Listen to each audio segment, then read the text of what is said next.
SC వర్గీకరణ రాజ్యాంగ వ్యతిరేకమని మాల మహానాడు నేత డాక్టర్ ఆర్ఎస్ఎస్ రత్నాకర్ అన్నారు.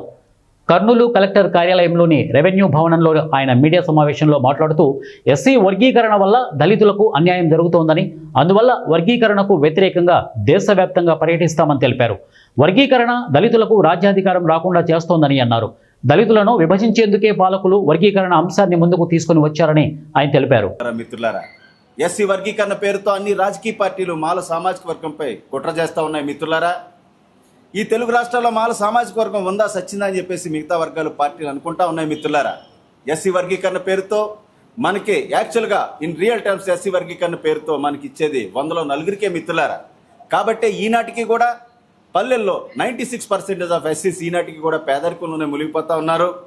ఈ 100లో నలుగురికి ఇచ్చే ఈ సీట్లను అపూర్వ సహోదరులు మరి గురుశిష్యులైనటువంటి చంద్రబాబు నాయుడు, రేవంత్ రెడ్డి తెలుగు రాష్ట్రాల్లో ఎస్సీ లిస్టులో ఉన్నటువంటి 59 కులాలకు సమంగా పంచుతాడు. మిత్రులారా, మోడీ సార్ అయితే దేశవ్యాప్తంగా ఉన్నటువంటి ఎస్సీ లిస్టులో 1108 ఎస్సీ కులాలకు 100లో నలుగురికి ఇచ్చే ఈ సీట్లను సమంగా పంచుతాడట.